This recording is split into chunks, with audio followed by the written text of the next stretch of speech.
Beniparlem, un podcast per aprendre valencià amb Aina Monferrer. Bon dia, comencem un nou podcast a la vila de Beniparlem. Este lloc virtual en què xerrem i aprenem a utilitzar el valencià estàndard. Gràcies per visitar-nos. Avui comptem amb Pere Joan Buform i amb Ricard Ferrer, lingüistes d'apunt, per a guiar-nos en la pronúncia correcta del valencià estàndard sense entropeçar amb cudols imprevistos pel camí. En un altre Beniparlem, Adrià i Ricard ens van ajudar a millorar la pronúncia de paraules soltes en valencià. Si no l'heu escoltat, afanyeu-vos a fer-ho. Però avui anirem un passet més enllà i ens centrarem en la fonètica sintàctica. Els lingüistes d'apunt vos baseu en el llibre d'estil de la Corporació Valenciana de Mitjans de Comunicació per a determinar l'estàndard de pronúncia dels periodistes d'apunt. És així, no? Sí. Així és. Quan parlem, no ho fem a colps, paraula per paraula, sinó que tot l'enunciat el pronunciem com un xurro, com una única paraula. No ho fem com els assistents de veu antics que feien al, proper, cantó, gireu, a, mà, esquerra, per favor. Per tant, hi apliquem inconscientment processos fonètics que encara comprimixen i simplifiquen més la pronúncia de les síl·labes, com elisions, és a dir, desaparició de sons, com quan apostrofem, i altres vegades elisions que anticipen els sons següents. Un so s'adapta dins de la boca a la forma del so següent, no sempre una elisió, sinó que preparem la boca i el so canvia. Per Joan i Adrià, hi ha alguna elisió d'estes típica que els periodistes s'obliden de fer? Una elisió que hauria de ser elisió, però per llegir no la fan. Sí, per exemple, un cas concret, quan han de fer en una hora concreta, s'escriuen o poden escriure's una hora sense la A per a poder fer la fonètica sintàctica, o en mitja hora s'escriuen la M i G, hora, per a veure quan ho pronuncien en antena, és fer-ho bé. Ja s'escriuen l'elisió. Exacte. Molt bé. A mi em passa el contrari, que corregis redaccions que escriuen una hora, perquè clar, és com ells ho diuen. Mitja hora. Sí. Aleshores, avui parlarem de tot això. Ara vos demanaré tant a Pere Joan com a Ricard que, en els casos que jo diga, que em digueu com es pronuncien, entesos? D'acord.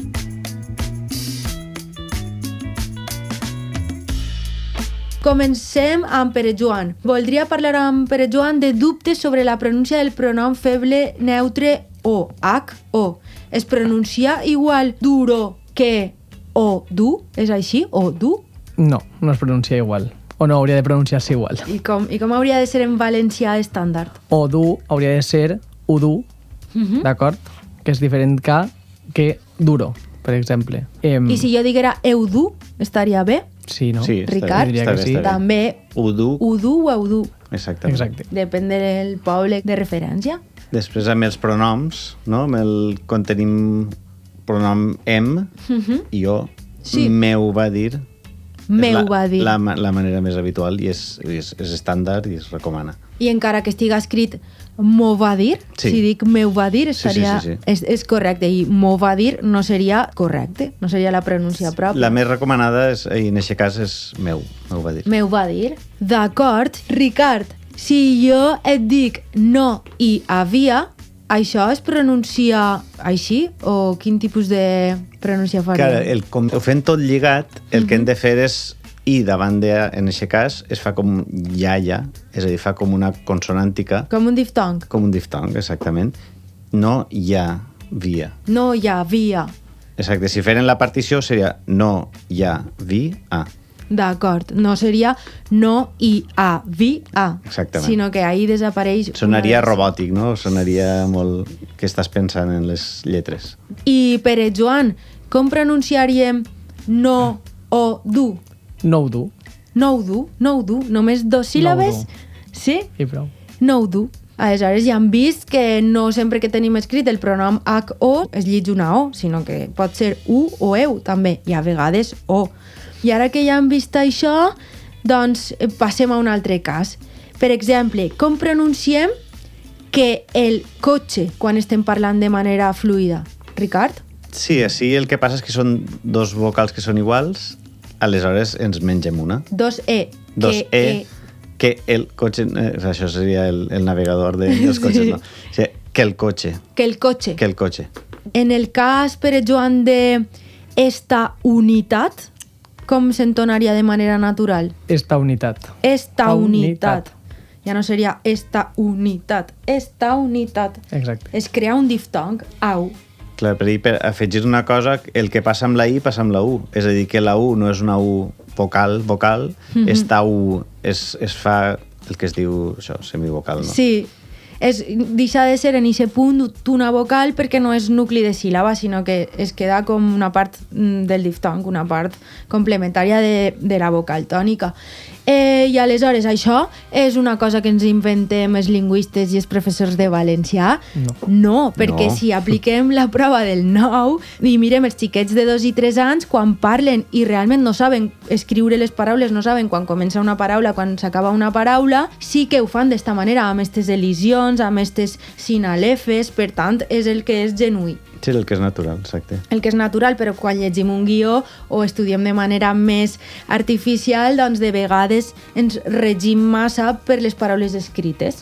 Sí, o per exemple en la ràdio, en la tele, passa moltes vegades que tu lliges 4 hores i fas 4 hores, no fa 4 hores, que seria l'elisió més habitual parlant. 4 hores, correcte. I després tenim un cas contrari, que és una de les excepcions de l'apostrofació, que és quan no diem l'una. Com que tots els parlants diem la una, doncs ahir no s'aplica l'apostrofació, perquè tots diem la una, no diem l'una. I ara, Pere Joan, com es llegiria el que ha dit? El que ha dit. El que ha dit, el que ha dit. Podríem ahir fer aquesta elisió? Sí. El que ha dit. Totalment. Ho hauríem de fer realment per tindre una parla genuïna que sonara a valenciano parlant. I en el cas d'una hora, jo puc dir una hora. Sonaria un poquet estrany, millor dir una hora. Una hora. Una hora. Aleshores, 3 síl·labes, una hora. I si et diguera Pere Joan, quina hora és? Pere Joan, quina hora és? Quina hora és, Pere Joan? Quina hora és? Aleshores, ahir eliminaríem una síl·laba. Quina hora és? Sempre apliquem inconscientment l'economia del llenguatge i anem com fent elisions i sinalefes per anar més ràpid. I això Puc fer-li una pregunta ràpida, Pere Joan? Què passa això amb el doblatge, en aquestes coses? Quan comptes síl·labes, tu tens un guió de doblatge. A l'hora de comptar síl·labes, que ha de quadrar amb la boca? S'ha de pautar i s'ha d'adequar amb les bilabials, amb les laterals, perquè quadre, i s'ha de tindre en compte també la pronúncia i no només com està escrit, sinó, bueno, és això? Per exemple, tu dius qui, mira, faig escolps, que no em deixen, qui, no, ra. Sí, 4 síl·labes. Però fas qui, no, ra, 3. Sí. Ho has de tindre en compte per a quadrar els llavis. D'acord. Els llavis del personatge. I en aquest cas podries jugar si necessites 4 síl·labes i ahir sí deixar quina hora? Si t'interessara, això seria una qüestió de C24, no de C2, A veure, hauries d'adequar-ho per a que s'adequar el que dius amb els cos... Clar. És un ús pràctic, el que volia dir, de la fonètica i de la pronúncia correcta, aplicar-ho també a l'audiovisual. I si teniu escrit eixe home, com ho podríem dir? Eixe-home. Eixe-home, eixe-home. I de la pronúncia d'eixe, podem deixar la pronúncia ixe o això no és adequat? A veure, hi ha 3 categories que és i seria, crec que és no adequat. No recomanable. No recomanable, exactament. Perquè així està restringit a certs parlars, a certs registres molt col·loquials, molt del dia a dia. Si busquem al diccionari normatiu valencià, ixe ens reconduïx cap a eixe. Aleshores és més apropiat, però com diem, no és blanc o negre. Tenim sempre unes opcions recomanables només en certs territoris en els quals és típic. Pere Joan, si jo et dic, què esperes? Ho ajuntem i faríem, què esperes? Què esperes? I si algú veu ahir un què amb accent obert i diu, què esperes? Què li diries? Que no. Que és una ultracorrecció que no convé, no? Què esperes? Què esperes tu? I si tinguérem, Ricard, a mà esquerra. Clar, i el que has de conservar és la que és la tònica. A mà esquerra. A mà esquerra. A mà esquerra. A mà esquerra. A mà esquerra. És molt més natural. Sí. Ara passem a casos en què les consonants sordes finals se sonoritzen. Per si no vos en recordeu, diem que un so és sonor quan per articular-lo fem vibrar les cordes vocals. És a dir, que si ens posem la mà a la 9, la notem vibrar. Zzz, vibra la 9. Zzz, no vibra la 9. En canvi, un so sord no vibra la 9. Totes les vocals són sonores, mentre que algunes consonants són sonores i altres són sordes. Ricard, Pere Joan, heu explicat alguna vegada allò de bodega i de petaca? Tota la vida, no? Des de l'escola. Clar, són consonants que són per parelles, sí, I és a dir, es pronuncien les parelles en el mateix lloc d'articulació, però una sorda i l'altra sonora. Si tu dius k, tens la llengua allà darrere, però sorda, i si dius g, és la mateixa posició de la llengua, però les cordes vocals, els plecs de les cordes vocals fan palmetes. Sí. Molt ràpidament. I això és la sonoritat. Per exemple, quan els valencianoparlants diem me voy a Madrid. Tu dius valencià. Valencià segur. I per què? Quina característica és aquesta característica relacionada amb les oclusives sordes a final de paraula que fem els valencians? Ensordir. Ensordim. És a dir, la D final la fem T perquè el caràcter sonor li llevem. Aleshores, si jo tinc escrit el color verd, per què seria millor dir verd que verd, si està escrit verd? S'ha de dir verd. Al final de paraula. Verd, perquè fem petaca, no? En lloc de v, de g, al final fem p, t, k. Sí, s'ensordix. S'ensordix és una propietat de la fonètica, no? De la nostra llengua. Totalment. I en aquest sentit heu hagut d'explicar això en alguna ITV que hàgeu passat a algun periodista, Ricard? Creus que és un error típic? Jo diria que sí que es fa generalment. I si tenim, per exemple, per Joan escrit tub redó, això ho hem de dir així, b? Seria un ensordiment, tub redó. Tub redó, faríem com una P, tub redó, i això estaria relacionat amb el que estem explicant. I Ricard, si tinguérem escrit sac marró... Sac marró. Ah, és que clar, ahir la M és molt sonora. Sí, les nasals són sonores. Són molt sonores, i aleshores el que fa és, que era sac, el que fa és la K, la C, que és pronunciada com una K, l'arrossega, li dona sonoritat. I aleshores l'equivalent és la G. Sac marró, sac marró. Sac marró. El so que ve després ens canvia el so que estem pronunciant. Sí. Qui s'ajunta en un coix, això passa. Però en canvi, si tinguérem sac tancat... Ahí continuaria sent sorda, perquè el fonema següent és sord, per tant, continua sac tancat. Sac és... Aleshores... És que fins i tot això és com un final de paraula, fas un silenci, no? Sac tancat. Sac tancat. Sí, fem una mini pausa, una micropausa. I si tinguérem escrit avui sopem peix adobat, i això li passaria alguna cosa o es mantindria x? Clar, si tu quan parles seguit fas peix adobat. Peix adobat. Fas, mira, la del nord, la del tortosí, que fan jaqueta. Fas eixe so, és el mateix. És veritat. De peix, fas l'equivalent sonor de peix, que és peix adobat.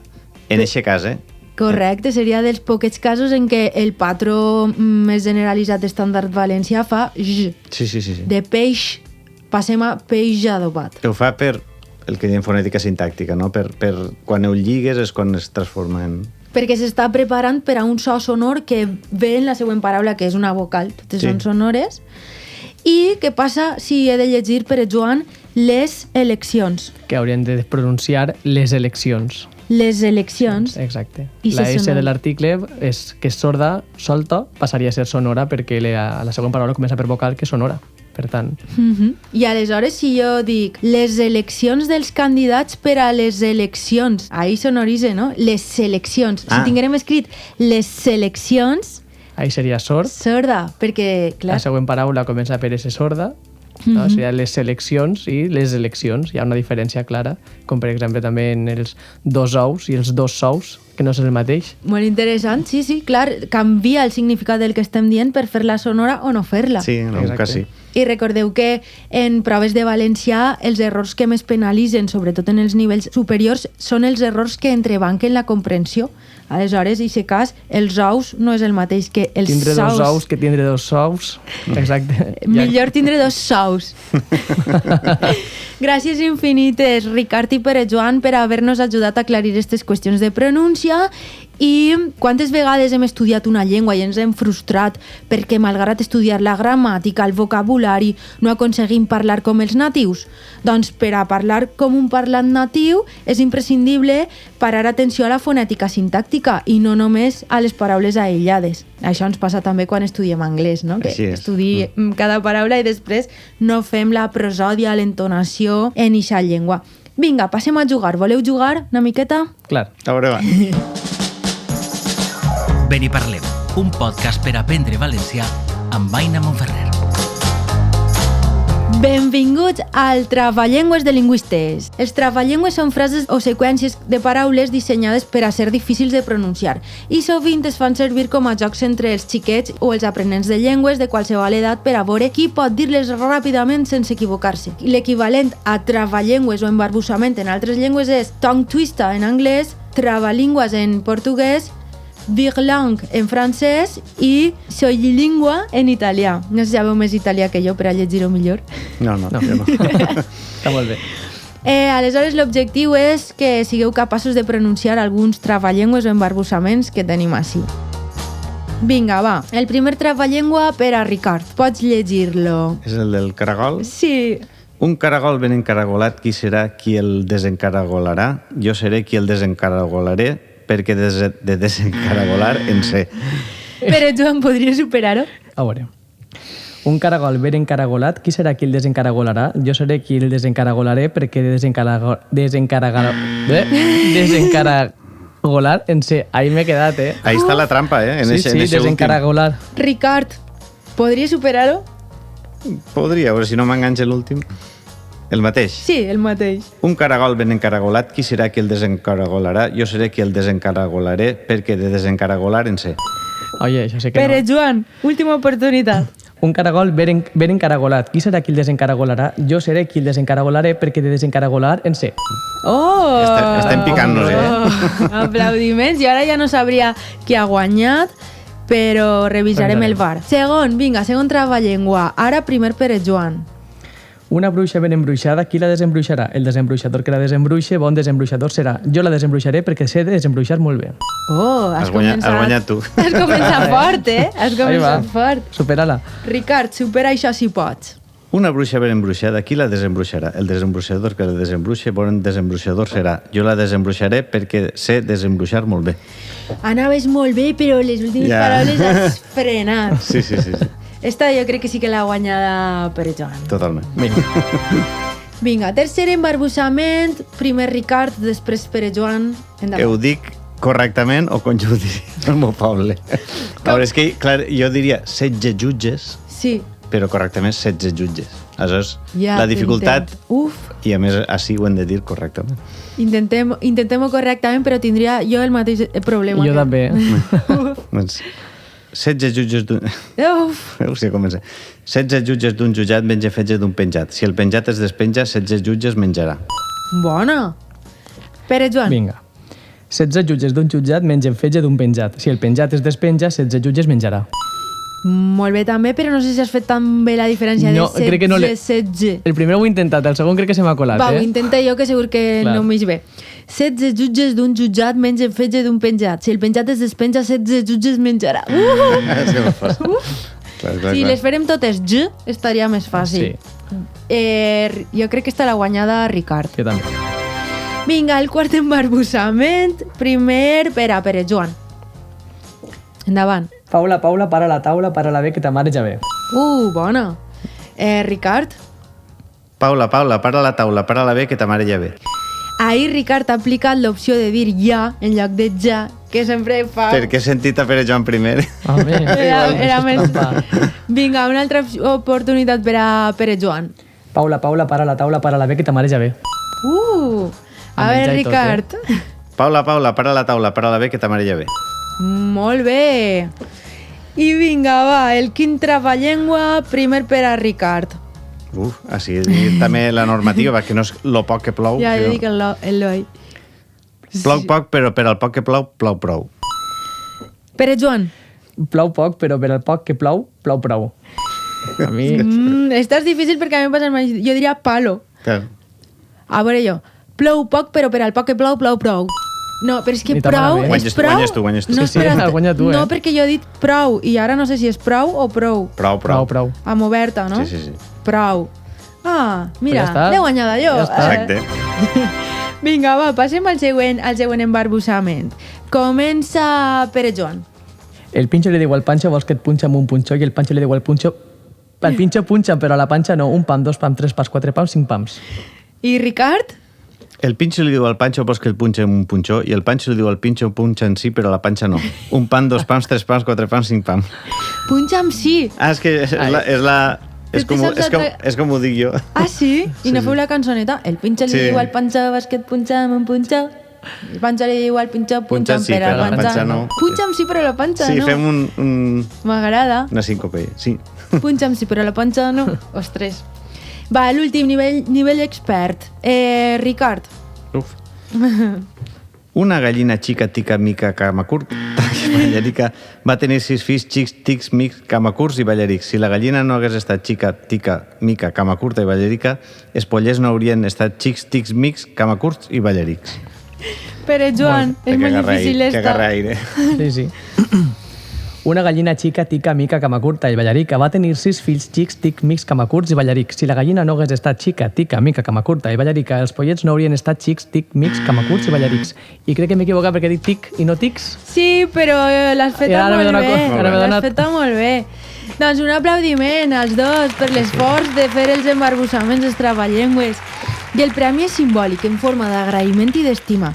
Ho farem perquè som de l'escola de Marie Kondo, però de la Marie Kondo d'abans de tindre fills, que deia que no és bo acumular objectes inservibles a casa, per això no vos fem un regal físic. I fins així ha arribat este Ven i Parlem, amb Pere Joan i amb Ricard, i ens ha ajudat a posar llum sobre el tema de la fonètica sintàctica, de la pronúncia quan ajuntem paraules. Moltíssimes gràcies per la vostra visita. A vosaltres. Igualment. Hem estat molt a gust. Que bé. Tanquem el podcast amb una reflexió. Concebem la societat com un espai inclusiu en què la multiculturalitat és un avantatge, una oportunitat per conèixer l'altre. Carme Junyent afirma que les llengües de tots i de totes són importants i han de tindre un reconeixement explícit en la nostra societat.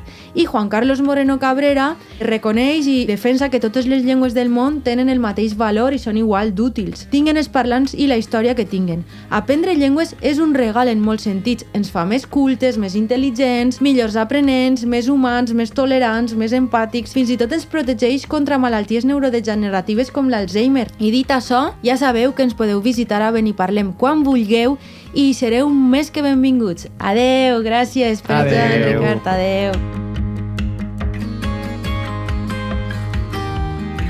Ven i Parlem, un podcast per aprendre valencià amb Aina Monferrer.